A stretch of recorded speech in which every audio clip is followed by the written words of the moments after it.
what would you even call as Usman? Is it resurgence or redemption? No, okay. What would be your own word? Redemption. Redemption. Redemption. Wait. You want to fight at that one? No, I'm going to call him my name, the Silent Storm. The Silent Storm. Yeah, and he actually is the boogeyman. And he's the first of them to beat a new generation fighter, a fighter at his prime. Yeah, Buckley is at his prime. Yes, but how about the heart of Buckley? Oh, it's a fighter, he's a warrior. Yes, I was thinking he was going to TKO him. Every time he took him down. I got scared in the 5th round. Even after the cut. No, what was the best fight for you? The best fight for me was that boy Texas. Texas. Against the Egyptian Ibrahim. Guy, yeah. You know, Welcome to the Casual Experience. Hello, casuals. Welcome to the Casual Experience show. A show for MMA enthusiasts where we talk about fights and give you daily updates in the MMA world. And on this episode, we're having the review of the fight nights that just happened at Atlanta, featuring Kamaru Usman, the Nigerian Nightmare, versus Joaquin Buckley. And we'll also be talking about the AKO events that happened at the Pistis Center last Friday. And I'm on this show. I'm with my friends Blackchild and Ferdinand. Yep. Thank you for having us. Good to be here. This is like the first time that we're having a smile on our face in a long time after watching fights. Yeah. You know, after all the defeats, he had a comeback. Usman, yes. And the buzz everywhere right now is just Usman. He's the resurgence back. In fact, I wanted to ask Ferdinand. I'm sure Ferdinand didn't go with Usman yesterday. No, did you? Well, I did. That's shocking. Yeah, I actually posted it on my WhatsApp because I saw his training and I saw the hunger and determination. Yes, during their face-off. Yeah, he just looked driven. You know, but despite all Buckley's trash talking and all, he didn't say anything all through. And then after the fight in his post-conference, it was so emotional. I don't know. Do you know why? Yeah. Many people have been complaining about his knees, and he made some comments that he has been having injuries while defending his title belts. Yeah. Even he had injury, the knee injury, why before he got the belts from Tyron Woodley. Yeah. So he said that knee has been with him. He said this is the only time that he's not even having that pain. Even this guy said it, Abdulaziz, that Ali. They have to give, Ali Abdulaziz said they have to give Usman about 6 injections per fight before we are going out to fight. Yeah, like his knee was so bad that he said when he wakes up and is walking down the stairs, he walks backwards. Yeah. Like he walks backwards, that his knees has been on fire. You know, years of wrestling, of shooting double leg takedown, and he just felt as if he just wanted to prove. Anyway, he's always done that throughout his career. He just wanted to prove the naysayers wrong, and he only used that particular style of fighting for a dominant victory. Like he basically just wrestled him. Yes. Well, there was a time he asked him more about the knee because people were just talking about the knee before the fight and after the fight. He said there was a time he had surgery concerning the knee.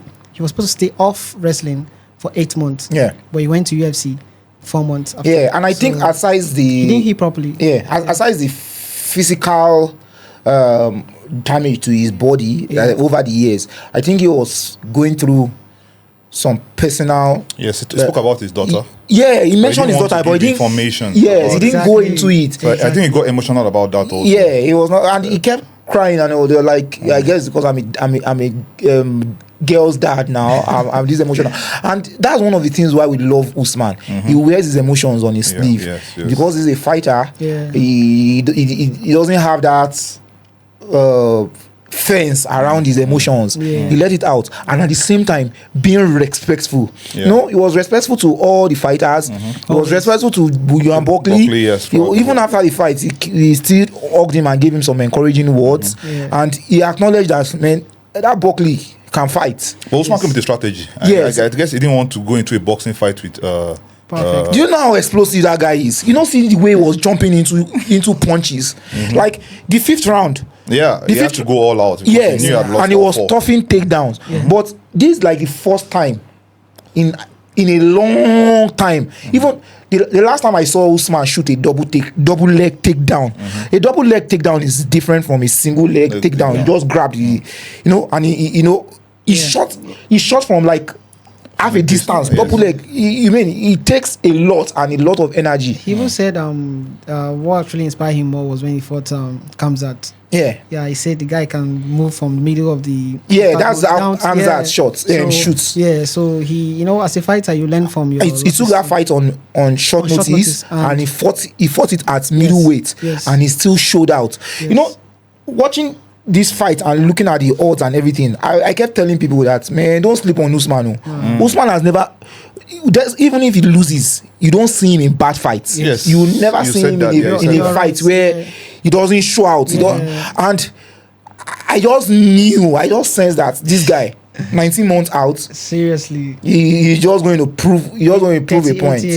And watching different podcast reviews this morning, there was this similar reading that kept coming up. Like, he's the first fighter in welterweight, like, the OGs the last generation of what's this guy, Kobe, Belal. I mean, these are generation going out. He's the first of them to beat a new generation fighter, a fighter at his prime. Buckley is at his prime. Like, and he just shot him down. That was like, it's surprising. After he won last in 2001 or so. Who is that? Usman. The last fight he won was 2021. Yes, 2021. Yes, 2021. So it came against all odds, basically, and he fought well. 19 months. He's been out since 2023, and he fought well. And then they were asking him what was next, and he had his path to what he wants and what is not. If you're looking at the welterweight, you unarguably is the biggest name in welterweight. Per Islam that is coming now to fight JDM, the current champion. Usman is the biggest name there, and he emphasized that. He is saying whoever wins in Islam, JDM is next for him. Is next for him. For me, I feel like they should all focus on the welterweight because it's the most exciting weight class as it stands now. Yeah, because there are many parts moving. It's the activity. Yes, you have Sean Brady, you have Shafkat, you have Belal. Obviously, nobody seems to remember his name. JDM Leon. Yes, so he was even being a matchmaker himself. He was saying Brady should face Shafkat. He already had his own plan. But do you think they'll give him what he wants in the he mentioned it that the UFC is an entertainment company, and they would always give you the biggest fight. What more is which is a bigger fight? A current pound for pound, that's Islam if he wins. And a former pound for pound. True. That is going to be a big one. For a lot of discussions. And even if JDM wins, he's still a big name. Like JDM Usman. And he said he doesn't even mind fighting at middleweight if Dricos, our own DDP, wins Hamzat. Yeah, that's going to be good. If he could face DDP. And even if Hamzat win, they'll do Usman Hamzat too. So there's just a lot of moving parts for him that seems to work. But at the same time, we have to acknowledge that age is not on his side. He said it. He's 38 years old with a lot of wear and tear. But he just has that experience and fight. Just he had to get the monkey off his back. Exactly. He kept saying that he just needed to get this off his back. That he could have. And the honest truth of it is, when you have off with you have Trevor Whitman with you, the one that actually brought out his boxing and his jab. He threw one hard jab, whether in the third round. That moved Buckley backwards, and he still has that in his tool, even though he's not always had head movement, and obviously his speed. His speed is slow. His speed has really slowed down throughout the whole fight. I noticed it. Yes, but he still has good eyes to see punches. There are fighters. Not all fighters have good eyes. No, when I mean good eyes, some of them see the punches late or they parry it, but even with his big large head, Usman has a big head. And he can eat punches also. Yes. He takes punches. He's durable, right? Yes. But in the fifth round, Buckley landed a few. Yes, in the fifth round, he was just going all out. We couldn't take him down once in that fifth round, but he took him down first round. the damage. All the rounds took him down once. But except the 5th. Yes, but how about the heart of Buckley? Oh, and it's a fighter. He's a warrior. Yes, I was thinking he was going to TKO him. Every time he took him down, I got scared in the 5th round. Even after the cut. No, I got scared. I was not scared for Usman because I knew I was. Because anything, just a punch could. Do you know Buckley landed a similar leg to leg kick to the Edward? He set it up, but he will never catch Usman again that way now. He parried it, but a bit of it. Caught it. He already got in that momentum that I'm already winning this match, so I'm not going to fall for this anymore. And you could just see the support. He was talking about his support system. Ngannou was there. Davido was there. I mean, a whole lot of celebrities came because of Usman. Even Holyfield. Yes, Evander. In the backstage, I saw him and Evander. So those are guys that actually knew what he has gone through. And expected the fact that he had a marvelous comeback and he made it all good. And I love Nigerians were behind him. Yes, a lot of Nigerians. Sorry for going down to Easy, right? I want Easy to learn from this. Take a short break, come back, learn a good style. I want Easy to, if he can come back, if he can just have a little bit of grappling. Grappling, the fighting style actually changed from. But at this point of Easy's right? stage, you can't teach exactly an old dog a new trick. That's the problem. Easy is, and that's why we love him. He's perfect at what he knows how to do best, which is striking. He's an incredible striker. Like even. Still, regardless, he's still one of the top 2 strikers in that middleweight, right? And as you said, he should take a break, and it doesn't just only fall on Easy. The UFC also should give him the right matchups. Well, he's what's it called? The rankings. There are some rankings that really spoil a lot of things because he actually lost the belt to Strickland. He've not had a rematch. So he's clamoring for it now. So he needed to fight someone in order to get his belt back. That's the desperation he had during that Imavov's fight. So that fight, he was not supposed to take on Imavov at that stage. He was supposed to take a chill pill and get back up strong. But I think Easy is intelligent enough, and I'm sure I just wish him and his team are going to do the right thing too. I can't even wait for Easy to come back to be what he is. But what do you make of Ngannou coming to support Usman in the UFC? And the UFC, I read the comments. I'm going to say something like about not him and the UFC don't have beef, obviously. It's him and Dana White that don't see eye to eye. But he was still there, and before now we're hearing news or rumors about him and John Jones coming back, and even John Jones was like, that's a matchup. I don't want us to dwell on John Jones. Let's leave John Jones. But for now, the rave of the moment is our own Kamaru Usman, the Nigerian Nightmare. And at the end of his post-fight speech, he made a fearing statement that we have always known. He said, I still remain the boogeyman in the division. I still remain the boogeyman in the division. And for all his accolades, he defended his belt 5 times. You can still say that he is the best wrestler in that division by his age or his knee or whatever. I mean, look at the rankings of it. Is Brady a better wrestler than him? No, not even close. Is Belal a better wrestler than him? Not even close. Is JDM a better wrestler than him? JDM does have defense. Well, I mean, if the Usman, but Usman's submission rate is poor. He doesn't submit. He doesn't like submit. He would rather pepper you and TK you than submission. He wants you to suffer. Yes. Like at moments where he had Buckley. When he was at the cage. A fighter like Brady will be trying to get his back. Will be trying to get Buckley's back.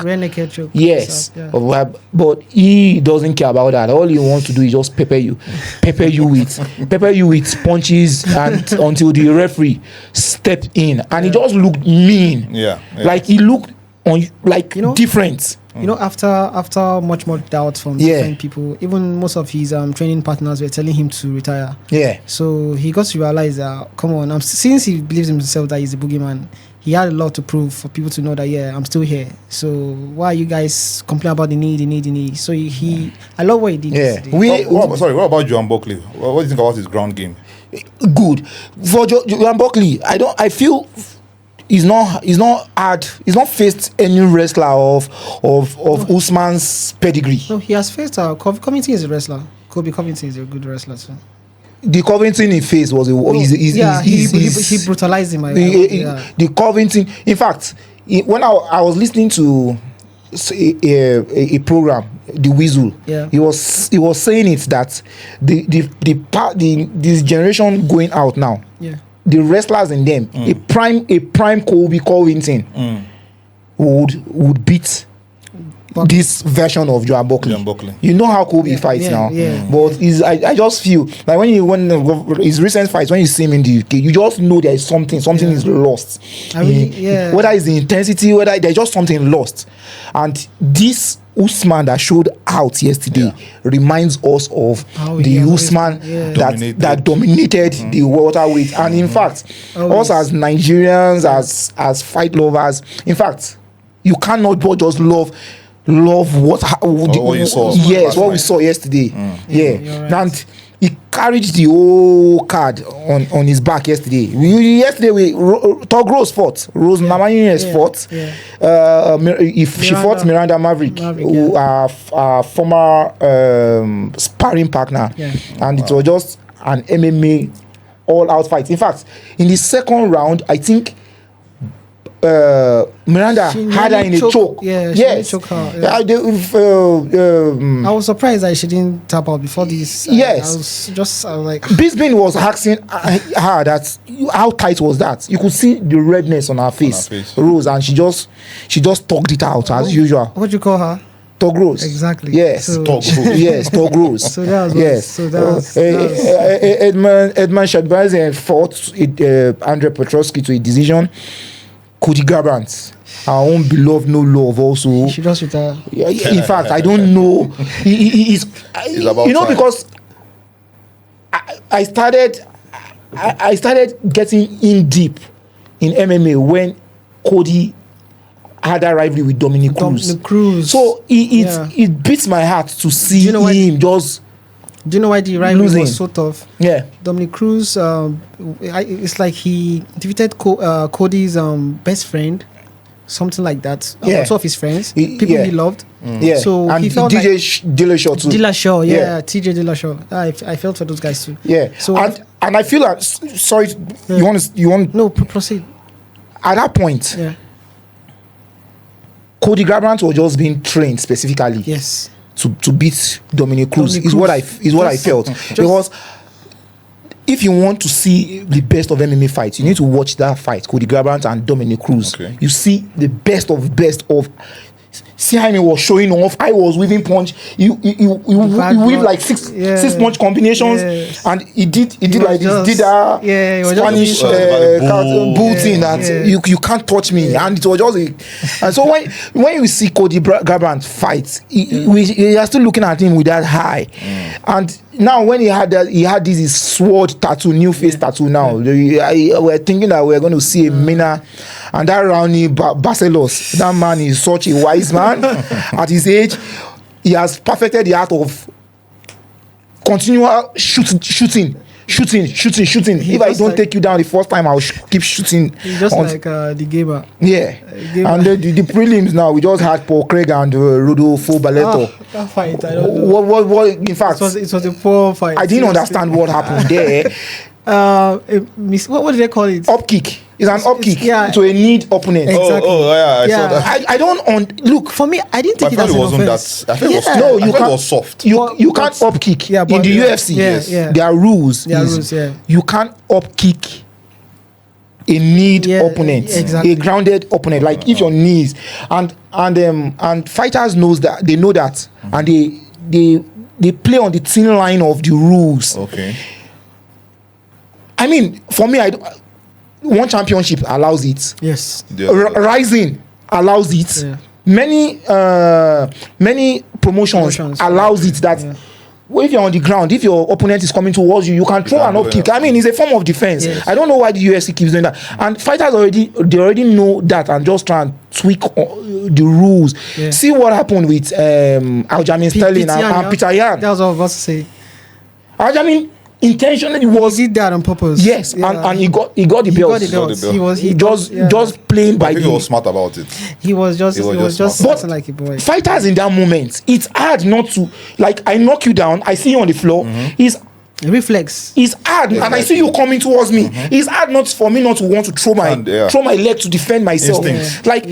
It's just instinct. Yes, it's just instinct. And now they're allowing the 12-6 elbow, which I feel is more dangerous. Exactly. I thought about it. If you're allowing the 12-6 elbow, I mean, what's up kick? And see the play acting by Bellator. when Paul Craig threw the kick. He was at the ref. Yes, he was looking at it. Fainted. I don't know if he saw him, he just fainted.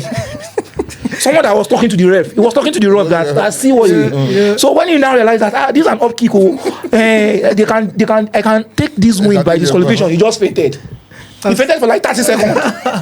Then did as if he just woke up. The ref now like, I know what you just did. We are not going to give you a DQ win. We are going to call it a no contest. This is Pena, man. He said we are not going to give you a disqualification win. He felt that fight. He felt the whole thing from the ref. And it was just a great card. And for Usman, it's a double fulfillment. I mean, this weekend must be great for him. Double win. He double win because while he was preparing his promotion AKO too, they had their events on Friday, and I'm sure one way or the other, his heirs was on the ground. There's no how he won't have been wanting to know that what's happening. And AY, you were there. Yes. We were there in our whole life, in our full glory. And how was the general purview of the event itself? For me, it wasn't the best when it comes to production, but when it comes to the fights, the most exciting. I agree with our production manager, Fapas, that the full spirit. When it comes to the fights individually, all the fights were exciting. All the fights. There were many knockouts. And when we were coming, you were saying that this fight card is the best. And I was trying to argue with you that how. I was saying all the fight card, all the individual fight itself, not the card, not the fight, general, not the. Just the individual fights. Were very exciting. We had a submission. We had a submission in the main event. We had knockouts. Like it was angle choke. Triangle choke. Right. That's Dos Santos and But what was the best fight for you? The best fight for me was that boy Texas. Texas against the Egyptian Ibrahim guy. The boy complained of food poisoning. Fabian, the day, and he said he couldn't eat, he couldn't do anything throughout the whole day. He was very weak. They told him to call off the fight. He said no, because that was his first fight in AKO. He said he had to just get into the ring. The whole fight. He said after the first round, he told his coach Buga, that he was tired. The manager mentioned that too. That he said he was tired. He wanted to throw up. But he had to continue. And the Egyptian Ibrahim dominated him. Mahmoud, but he got a window where he just stood up and gave him a knee to the head. And was it a knee or? It was a knee. He was trying to get up, then he jumped, then he started pounding him on the floor, and that was it. But just a window of a second. Yes, but what my takeout from that fight is, don't let's forget, that guy is 18 years old. Yes. 18 years old. Fabian Texas. He's 18 years old and he has beautiful genetics. Yes. If you see him, his physical structure. And I feel he's fighting in what weight class? He's fighting in middleweight. At 18. Wow. So I obviously I feel he's grown out into his body now. What you do now is bulk out. And credit to his management. I only know two of them. We only know two of them, Vuga and Arinze. I'm sure there are a lot more behind the scene that we don't know. But I spoke to him and I see him as an intelligent, willing to learn boy. And what I took from that fight is for him to surmount that obstacle. It's not easy in that condition. I've never been in an octagon in my life. I've never fought. But there's something I understand when I see fighters at that point, that first round, it was a dominant first round from Mahmoud. Yeah, from even the second round was and he still came back to win the fight. Yes, I was even saying it when I was watching that. Oh man, the way we thought it was over. Yes, I was saying the way this guy was exploding. He was trying to explode out of the ground he was. That he's taking out. That takes a lot of energy to constantly explode, trying to get off.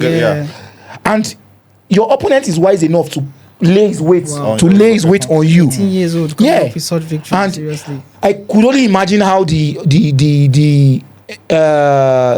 arena was when it happened. When it happened, the arena exploded. Yeah, we were all happy for him. One thing about Nigeria is when I even saw the highlights this morning, I was like, when I saw they interviewed some guys, they were just AKO. They were like, yes, AK is going to cross. What about Sankara? What about Sankara? Sankara, my guy. We've been to. I think it's been in like 3 or 4 AKOs that we've been to. It's someone that just keeps on winning. Yes, keeps on. He knows how to win. It lost the last AKO. Yes, and then last one, but it's someone that just knows how to keep on winning. Yeah, when we were leaving, I saw him. I didn't go meet him, but I saw him outside. And trust me, all fighters have their own certain rate and percentage of aura when you see them, because it takes a certain courage to say this is what I want to do for a livelihood, to put your life at risk. You're right. So when you see a fighter, regardless of their skill level, they always have this innate confidence in them. That Sankara boy is a star. Yeah, I agree.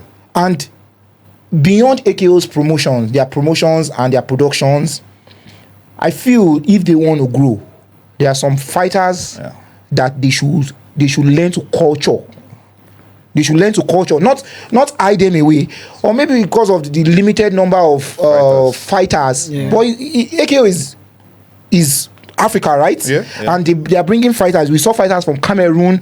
We saw fighters. Togo, I was asking you when I see the flag, I was saying, which flag is this? Togo, we have Angola. Benin. Yes. So what about the call out? I saw 2 Nigerians calling themselves, a guy that won with the afro. Calling the other Dos Santos, the final. He called Baba. When they call Baba, they face off. Yes, man, Jubrin. Yes. But before we go to the call out, the main bout, we're surprised because the size of these fighters was different. But Dos Santos took out Onweri in the triangle choke. When they were coming out, we were saying after Onweri was in the cage, was Dandizi was the one that they did a music face-off. Rap face-off. Yeah. So Dandizi was one that sang Onweri out.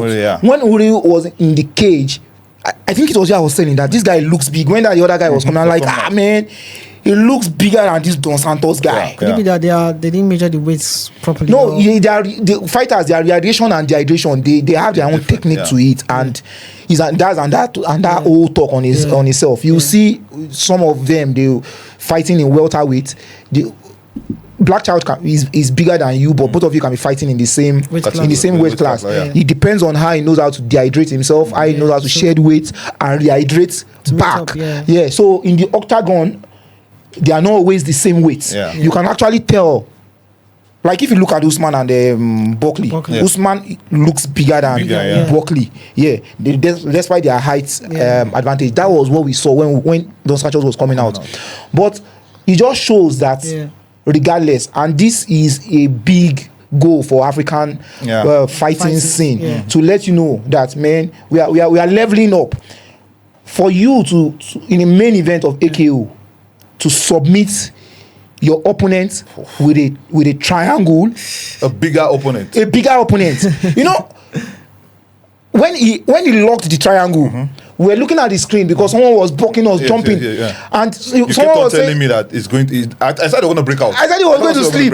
He told me he was going to sleep. Yes, he wanted to power slam him. He wanted to lift him up. He was standing. But out of technique, that Dos Santos held onto his leg. He held on to Wori's leg, so he won't be able to lift him up. So because if he didn't hold on to the leg, was it a rear naked choke or like it was a triangle choke? It was a triangle choke. He tapped. Like if he held him on for over 30 seconds. Yes, over a minute. And then it was just a beautiful finish to the main event. And then the face off with Baba. Yes, then Jubrin, what came, and I would like to watch that fight. In fact, because when I saw the face, I was like, AKO, they've started calling themselves out. Yes, man, you need the fights Well, we know certainly, definitely. Yeah. In this our trajectory of talking about fights and going to watch fights, we will get to the point of we going just the way Davido. We are seeing Davido. We will get to the point of we going to go and watch fights in UFC and other promotions. Definitely. Yes, but this is our growth. Yes. Watching our own local scene fights. First, and we know what it takes. There is a whole lot for us. It takes for us to get there. Seeing the fight live and observing it, and man, and talking about it. We are talking about it, and this is us promoting the African athletes, fighters. This is us promoting AKO, EFC, and that's what we are here to do. Exactly. But watching it live, you see substance to the level at which our African athletes are improving. It's not easy. I'm not even saying if a fighter that is not trained, it's not easy to submit, and that trained fighter, someone that exactly a professional that is trained, they are trained months for such same standard to choke him out. Same standard in the first minute. In the first round. Same standard. The guy on blonde hair. I saw it. I saw it. That is from Port Harcourt too. Arinze was saying, that is from Port Harcourt. Most of the fighters, when you see him, you know he's were from Port Harcourt. How about Woman King Doze? I guess her parents, her family will be even giving her what's it called? She said they are going to celebrate her. So by now she called out Jane. Jane, the Slayer, and she should be careful with that call out. Yes, I like. But she's confident. Yeah, I like Jade a lot. I follow her on TikTok. I mean, she's such an exciting prospect. She's a lady that when she won the last time, she twerks. I saw that. Yes. And she is. And if you watch her page, she's such a life wire of a lady. Wow. Yeah. So far to twerk on her victory. That means she's just a fun-loving girl, right? She's just mixed out with Mira. Jane Osigwe. And she Doze called her out. I mean, it's going to be a fantastic fight. Sono and Abdurrahman also. I mean, there were other fights on the card too. The Mozam. Remember the heavyweight fight, the co-main event. Mokisi. Unanimous decision. Mozan, the big guy. Mozan and Mano. That was a TKO first round. That he just came all out from the start of the fight. Just went for him straight. It was as if and it's like one of them has been out for like a couple of months. Injuries. Manu has lost like 5 in a row. So I guess on injury. No. 5 in a row. This is fifth fight. How many has he won? One. So he's 1 and 4. So Mozam just came. Mozam knew the stats and just came for him straight. Yes, he was exhausted. He was exhausted. He was in the first. He was exhausted. Light heavyweight. Yes. Light heavyweight. You've lost 5 and won only 1. That record is unimaginable. Seriously. Well, regardless of fighting and even knowing how to fight, not everyone is destined for it. Yes, so that's why some people are just there to give people their winning. It's just like boxing now. There are fighters you use to build. I'm not saying they are using some fighters to build because obviously he trained for it. And he trained months for it. In fact, when he lost, you could see he turned around to the cage and he was looking at his corner and he was like, maybe they should just waiting I'm supposed to do again. Seriously, it's funny because you know that he trained for the fight and it's funny. At the same time, he's still our takeout from what we are trying to what I personally am trying to talk about or the point I'm trying to make to the AKO brass is they are young, talented guys that they should invest in them. They should culture. They should they should culture. Yes, watch the fights you give them. Even if you feel that they are technically better than their opponents, don't give them bigger. See Ayana, our dear Ayana. Ayana, do you know that guy? He looks like you. A fine kickboxer. He's from PH2 now. Yes. Man, that guy has one of the most beautiful jabs I've ever seen. In fact, his fighting AKO 5 still rings in my head. And that was why I felt so bad for him in 7 or 8 when they gave him a bigger opponent that just kept taking him down. So why are they fixing peeps like that. That's what we have to keep talking about. It's what we are talking about. I'm sure they will get it. They will get it eventually. The AK will get it. That after this, we're going to tag Usman. They haven't fought since that fight. Ayana AKO6, yeah. Yes, he's not fought since AKO6. I'm sure the next fight is going to fight. He would have improved. But I just want to call out some certain fighters that they need to build. Apart from their records are nice, but don't let it be blemished. Right? Yeah. Because when we are offering them out, we are letting they are our own stock and our market. Yeah. But if you spoil your stock, not spoil, but if you damage them, they don't look that bright again in the outside world. They might lose confidence in themselves. Them well. Fighters like Fabian Texas, fighters like Jeb Phenomenon, the African fighters like Ayana, those young boys. I beg, AKO, or whatever permission, Eric Favor, wherever. Usman, tag Usman. Because they are born fighters. Yeah. When they offer them fights, they won't say, and they are young. They won't say no. Every fighter I believe I can beat my opponents or the one they are offering. Yeah. But the truth about it is, apart from the skill parts, there are other factors. Like I had to. When I was talking to Fabian, I was telling him that I told him subtly, and he seemed to get what I meant. I'm like, now everybody knows that you have power in your hands, but the good thing for you is that you have intelligence and you have heart. Now, you are that tall. Imagine if he could add wrestling to his game. Yeah. Now, I don't want it to just be. I don't want it to be wrestling takedown defense. There is a limit to what takedown defense will take you to. You face certain wrestlers that your takedown defense you no match up. Like if that Mahmoud Ibrahim, if he had kept grinding and tried to submit him, he would have just grounded out a dominant win on the floor there. Just weak him and get a victory. Yes, so I think he's already learning his distance. He has Vuga there and many fighters that could teach him. I feel like Jeb has Shakes. He has the TMA team a marvelous set of closely knitted team. So I'm sure they will groom him right too. Ayana. But the onus too falls on AKO and their brass to know the fighters they will match. Don't look at he's better skilled than the other opponent. Look at his weight. Look at their skill against skill. Like if you are giving Ayana a dominant wrestler, what do you? Wait, I have a question. What about like in UFC, right? They don't check all those things. They just want to know that even UFC does it. Really? That's what I'm saying now. The UFC does it now. Like I don't understand. If they didn't do it, Paddy. Do you think Paddy would have gotten to where he is now? Paddy is ranked top 5 now. Yeah. You think if they had given him?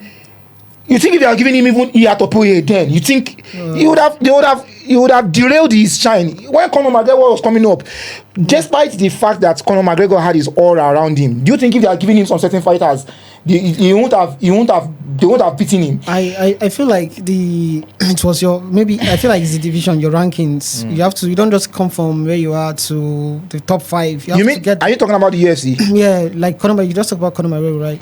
The first guy he fought was Bromwich. The black guy. They can. If you are in top 15, in that top 15, there are fighters with certain skill sets. Fighters that have a blend of wrestling, striking. There are fighters that have exciting fighters. Yes, in top 15 of all weight classes. There are fighters that have wrestling, dominant wrestling. There are fighters that have striking perfect. Now, if you now have someone, the UFC, when they have someone that they are trying to groom. If he's a striker, they don't pair them with wrestlers. Watch it. What now happened to Shakes against Badat?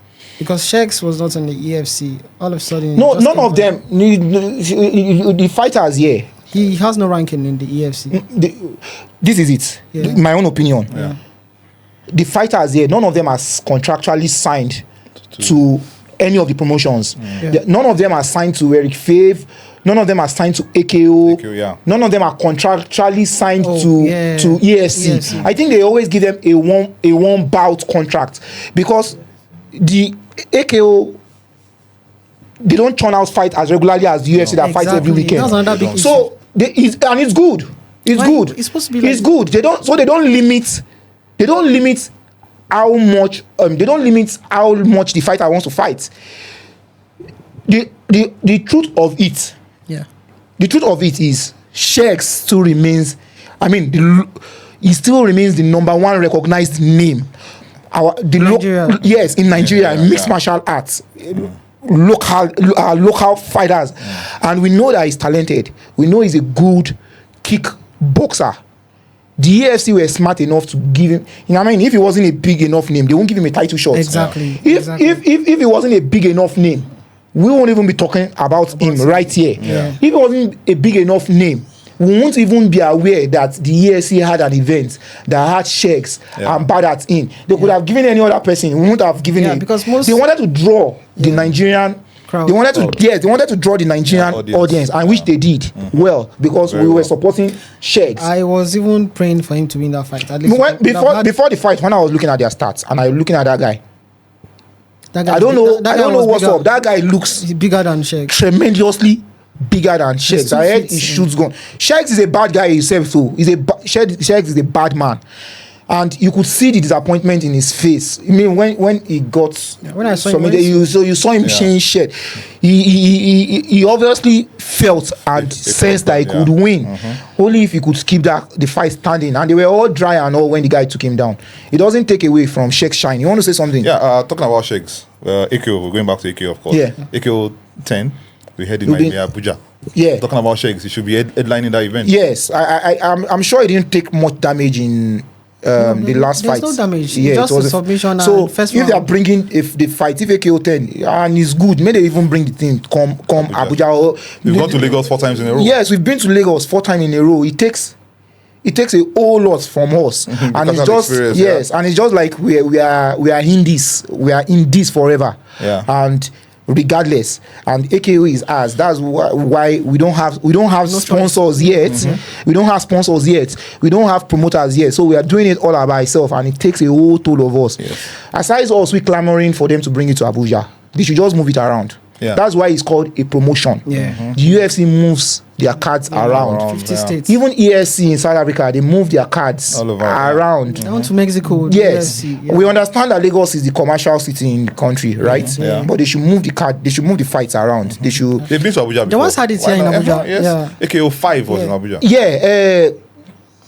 Geto says if they take their fight to the east, you would not imagine the numbers that will come out to watch. Yes. Yeah, they love the fight. They love fighting in the east. Yes. In fact, I have a lot of friends like that. AKO should not be They should not be daunted about how their fight will sell or not. Down to the north. Anywhere in the country, they should just move the card around.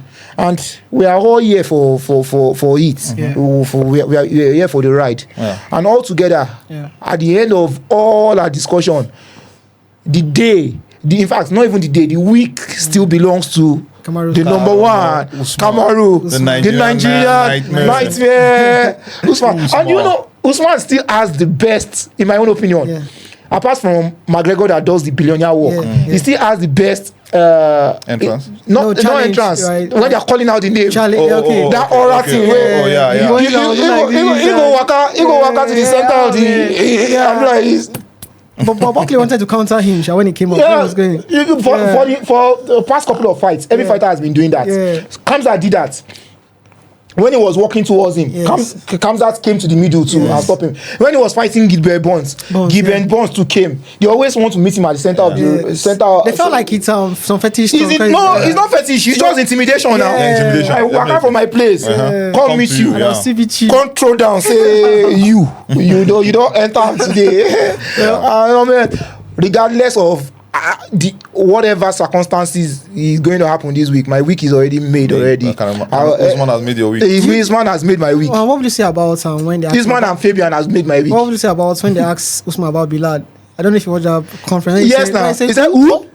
you know Bilal's name is remember the name. Okay. So there's always this going joke around that nobody remembers his name. Yes. It's just like we know that as he's lost his belt. Yes. Bro, to be honest, I don't think he's going to be having any title shot never anytime soon. Before he goes to that title shot. And that's what vexes most Nigerians now. That the fact that it was Leon Edwards that took the belt off Usman. Then Belal now took the belt off. It was just the cheap shot he had. Usman was already dominating that fight. Yeah. He had a cheap shot. That's why he got it. And for this week, our watchword is, what would you even call as Usman? Is it resurgence or redemption? No, okay. What would be your own word? Redemption. Redemption. Yeah. Redemption. Wait. You want to fight that word? No, I'm going to call him my name, the Silent Storm. The Silent Storm. Yeah, and he actually is the boogeyman. The boogeyman. And for all you fans out there, I hope Usman put a smile on your face, and I hope your week is going to be beautiful as beautiful as Usman's win was. All Nigerians. And to all Nigerians, to all Africans, and to all lovers of fight, I hope you have a great week. Yep. Thank you, Ferdy. Thank you, Blackchild, always a pleasure. For the first time, we're having the UFC and the AKO. Yes, this is the first time that Usman is going to fight in and it was the AKO. And this is the first time we're having a podcast about UFC and AKO. Yes, it's just intertwined. Whenever you see this man here, he's AKO. He's our AKO. Our AKO expert. And we are just here for the right to talk about fights. I don't know if you saw. There's a picture I saw. I posted on my WhatsApp about. I didn't even know Usman met with the Dembe guy. I saw that Maxwell. They had a picture of them both. I saw it on your status. Yeah, I posted it. Of Kamaru Maxwell. Yes. He was in Nigeria. It was in Kano. They met. Okay. Yes. Yeah, we know they're having the Dambe event very soon. Yeah. On the 28th. Yes. This month. Yeah, this month. They are having a Dambe event in Abuja. Yes. We are all in for fights. Oh, really? Yes. We are all in for fights now. Yes. And Maxwell no be small name too now. He's a big boy, doing his own thing, in bringing that art of African fighting to the world, and we are here to doing our own thing. And I want to just give a quick shout out to the Nigerian Eclipse Fighting League in South Africa, the Muay champion Oche. He's a champion as it stands in Muay. In South Africa, so we'll be looking out for him too. And guys, thank you, Ferdy. Thank you, Blackchild. Always a pleasure. And on this episode, it's a wrap, yo. Welcome to the Casual Experience.